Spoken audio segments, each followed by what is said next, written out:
नमस्कार विद्यार्थी मित्र हो, मी प्राध्यापक राज शिंदे आपणा सर्वांचे राज सर केमिस्ट्री 69 या ऑफिशियल युट्यूब चॅनल मध्ये मी आपणा सर्वांचे सर स्वागत करतो।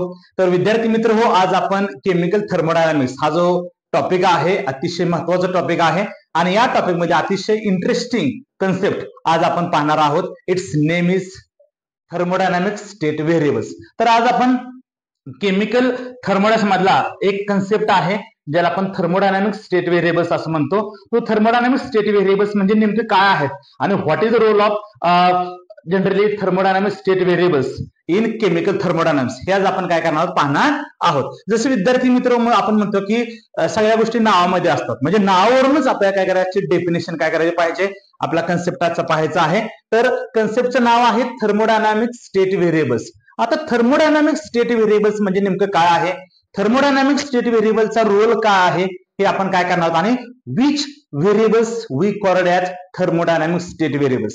So let's start today's session, that is thermodynamic state variables. Okay, so first I will write the definition of thermodynamic state variables. The thermodynamic state variable ची definition आहे the variables which tells us thermodynamic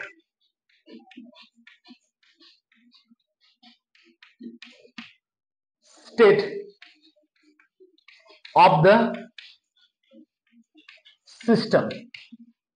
Thermodynamic state of the system is called as thermodynamic state variables.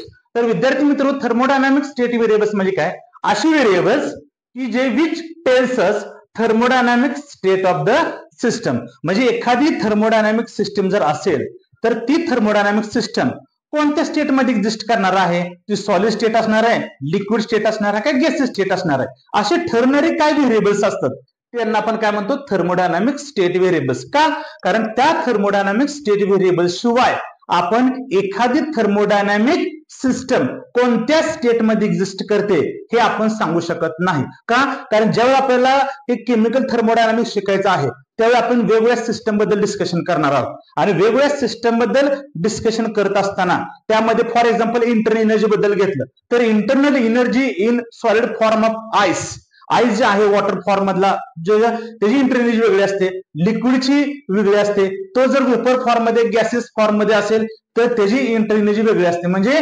कुठलीही system जी आहे त्या सिस्टीमची असणारी state अतिशय महत्वाची आहे आणि ही थर्मोडायनामिक जी स्टेट आहे हे ठरवण्याचं काम काय करतात व्हेरिएबल्स करतात, त्यांना आपण थर्मोडायनामिक स्टेट व्हेरिएबल्स असं म्हणतात। मग हे जे थर्मोडायनामिक स्टेट व्हेरिएबल्स आहेत हे थर्मोडायनामिक स्टेट व्हेरिएबल्स ह्याचा रोल कसा आहे, एखाद्या थर्मोडायनामिक स्टेट वरून आपण एक थर्मोडायनामिक एखाद्या सिस्टीम वरून त्याची स्टेट कशी आयडेंटिफाय करायची हे काय करू आपण पाहूया। चला एक एक्झाम्पल घेतो मी आणि एक्झाम्पलच्या सहाय्याने आपण काय करूया पाहूया की बाबा थर्मोडायनामिक स्टेट व्हेरिएबल्सचा रोल कसा इम्पॉर्टंट आहे तो।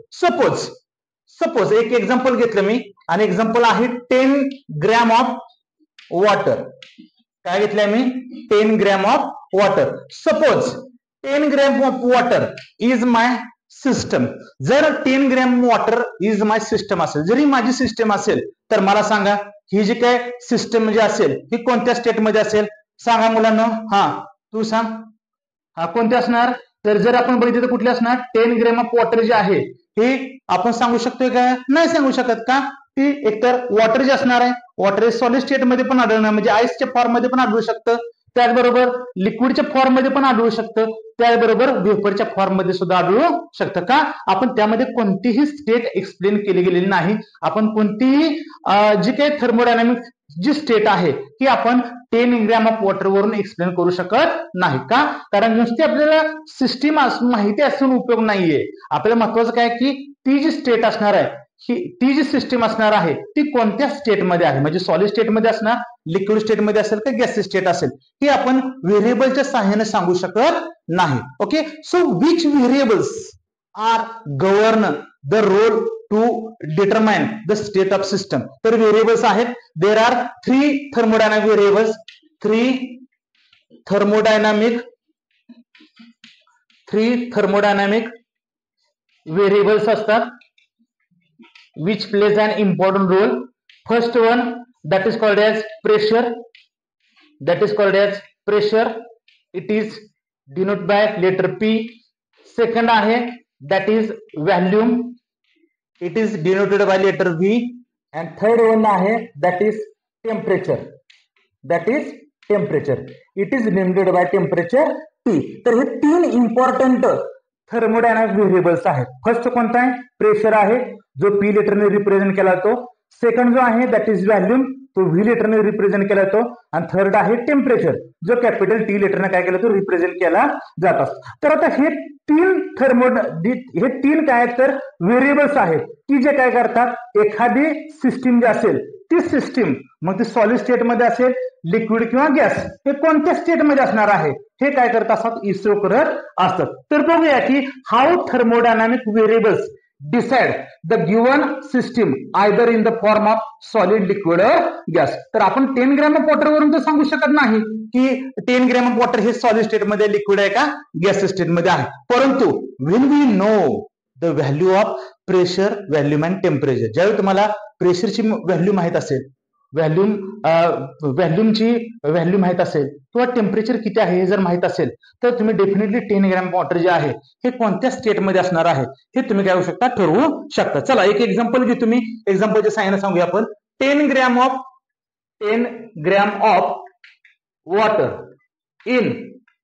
इन प्रेशर 1 atmosphere, व्हॅल्यूम आहे 1 लिटर आणि टेम्परेचर आहे किती 25 डिग्री सेल्सिअस. हा आता बघा 10 ग्रॅम ऑफ वॉटर ही काय आपली थर्मोडायनामिक सिस्टम आहे, काय आपली सिस्टम आहे. आता ती कोणत्या स्टेट मध्ये असणार आहे, कोण ठरवणार आहे, प्रेशर, व्हॅल्यूम आणि टेम्परेचर. म्हणजे प्रेशर किती आहे 1 atmosphere आहे, प्रेशर किती आहे 1 atmosphere आहे, व्हॅल्यूम किती आहे 1 लिटर आहे आणि टेम्परेचर किती आहे 25 degree Celsius. When we know that the value of pressure, volume, temperature, we easily say that 10 gram of water is present in the form of liquid. कोणत्या स्टेट मध्ये असणार आहे, लिक्विड स्टेट मध्ये असणार आहे. बघा कारण रूम टेम्परेचर किती दिलं आहे 25 डिग्री, म्हणजे ज्या टेम्परेचरला आपण 10 ग्रॅम ऑफ वॉटर बघतो ते कोणत्या स्टेट मध्ये आढळत आपल्याला, तर लिक्विड स्टेट मध्ये आढळत आहे. व्हॅल्यूम तर 1 लिटर दिले आणि सराउंडिंगचं प्रेशर किती असणार आहे 1 atmosphere असणार. म्हणजे 10 ग्रॅम ऑफ वॉटर जे असणार आहे हे कुठल्या स्टेट मध्ये असणार आहे, लिक्विड स्टेट मध्ये असलं पाहायला मिळेल. चला सेकंड जर आपण एक्झाम्पल एखादं घ्यायचं झालं, सेकंड एक्झाम्पल त्याच आपण कंडिशन चेंज करूया. 10 gram of water, 10 gram of water जर त्याचं प्रेशर, जर प्रेशर किती असेल सेम ठेवलं मी, प्रेशर सपोज 1 atmosphere प्रेशर असेल, सपोज मी व्हॅल्यूम जे आहे हे 1 लिटरच्या ऐवजी मी व्हॅल्यूम किती घेतलंय 10 लिटर घेतलेलं आहे आणि टेम्परेचर किती घेतलंय मी, सपोज त्याचं टेम्परेचर घेतलंय 150 डिग्री सेल्सिअस. त्याचं टेम्परेचर किती आहे 150 डिग्री सेल्सिअस. म्हणजे सपोज 10 ग्रॅम ऑफ वॉटर ही माझी सिस्टीम आहे. जर मी कंडिशन चेंज केली आता, म्हणजे व्हॅल्यूज काय केल्या मी थर्मोडायनामिक स्टेट व्हेरिएबलच्या चेंज केल्या, म्हणजे ज्यामध्ये प्रेशर किती घेतलं आहे 1 atmosphere आहे, व्हॅल्यूम किती आहे 10 लिटर आहे आणि टेम्परेचर किती आहे 150 डिग्री सेल्सिअस आहे. आता बघा सराउंडिंगचं प्रेशर किती असणार आहे 1 atmosphere असणार आहे, व्हॅल्यूम मी किती घेतलंय 10 लिटर घेतलंय, पण टेम्परेचर जो आहे हे टेम्परेचर किती घेतलंय मी 150 डिग्री सेल्सिअस. आपल्या सर्वांना माहित आहे की what is the boiling point of water, that is 100 degree Celsius. 100 degree Celsius पेक्षा जर टेम्परेचर असेल तर डेफिनेटली 10 ग्रॅम ऑफ वॉटर जे असणार आहे it is either in the form of steam किंवा वेपर, स्टीम किंवा वेपरच्या फॉर्म मध्ये असलं आपल्याला पाहायला मिळेल. म्हणजे on the basis of thermodynamic state variables we say that 10 gram of water can be present in the form of gas, किंवा आपण त्याला वेपरच्या फॉर्म मध्ये आपण काय करतो म्हणतो, म्हणजे ज्या वॉटर वेपर्स असणार त्या फॉर्म मध्ये आपल्याला पाहायला मिळेल. लक्षात घ्या. चला आता एक लास्ट अजून एक कंडिशन घेऊया आपण.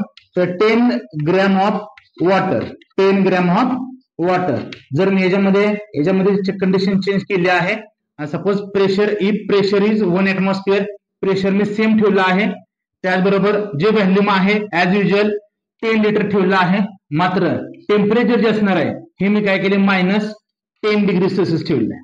टेम्परेचर किती आहे -10 डिग्री, म्हणजे सराउंडिंगचं प्रेशर तर 1 atmosphere असणार आहे. कारण ही जी कंडिशन, ही जी काही रिएक्शन आपण करतोय किंवा ही जी इन्फॉर्मेशन आपण सांगतोय त्या इन्फॉर्मेशन मध्ये सराउंडिंगचं किंवा सिस्टीमचं प्रेशर किती असणार आहे 1 ऍटमॉस्फिअर असणार आहे, व्हॉल्यूम किती असणार आहे 10 लिटर असणार आहे. मात्र जे टेम्परेचर जे आहे हे टेम्परेचर जे आपल्याला पाहायला मिळते दॅट इज -10 डिग्री सेल्सिअस. तर आता मला सांगा कोणती स्टेट असणार आहे. तर आपण पाहू शकतो की on the basis of the values of pressure, volume and temperature we say that the 10 gram of water is present in the form of ice. आईसच्या फॉर्म मध्ये आपल्याला पाहायला मिळेल. यामध्ये जर बघितलं आपण तर ही जर कंडिशन असेल, जर प्रेशर 1 ऍटमॉस्फिअर असेल, व्हॅल्यूम 1 लिटर असेल आणि टेम्परेचर 25 डिग्री सेल्सिअस जर असेल तर आपल्याला 10 ग्रॅम वॉटर जी आपली सिस्टम आहे ती लिक्विड स्टेट मध्ये आपल्याला आढळते. त्यानंतर 10 ग्रॅम ऑफ वॉटर जर प्रेशर 1 ऍटमॉस्फिअर असेल, व्हॅल्यूम 10 लिटर असेल आणि टेम्परेचर जर 150 डिग्री सेल्सिअस असेल तर आपल्याला जी वॉटर असणार आहे हे तुम्हाला जनरली व्हेपर स्टेट मध्ये पाहायला मिळेल.